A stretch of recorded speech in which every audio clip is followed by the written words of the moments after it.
বিপ্লবী ও সৎ লোকেরা মরে না, তারা ঘাসের মতো দীর্ঘজীবী প্রাণী। ঘাস যেমন মানুষের চলাচলের রাস্তায় কিছু সময়ের জন্য শেষ হয়ে যায়, কিন্তু যখনই চলাচল বন্ধ করে ঠিক তখনই আবার সেখানেই বড় বড় ঘাস হয়। সেই স্থান ভরে ওঠে এবং পূর্বের অবস্থায় ফিরে যায়।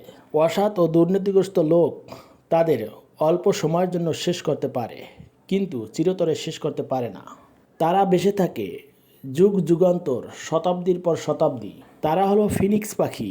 আগুনের মধ্যেই তাদের জন্ম, আবার আগুনের মধ্যেই তাদের আবার নতুন জীবন শুরু।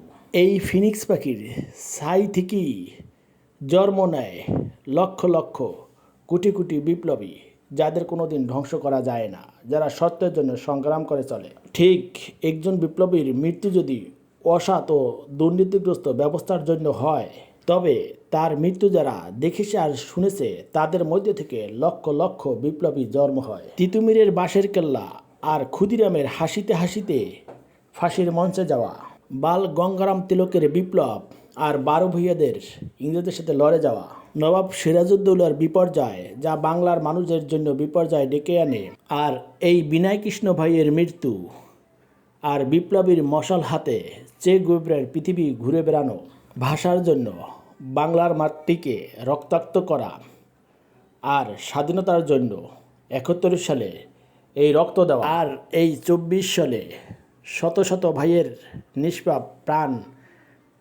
কেড়ে নেওয়া, এবং এই বিপ্লবীর পরও আমার প্রিয় ভাই হাদির জীবন চলে যাওয়া, এটা পৃথিবীর কোনো সৎ ও যোগ্য লোক মেনে নিতে পারে না।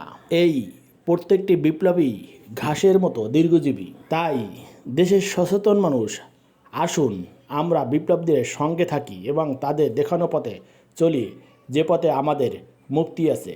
ধন্যবাদ সকলকে, ভালো থাকবেন। আবার দেখা হবে পরের কোনো ভিডিওতে। Tata, bye bye.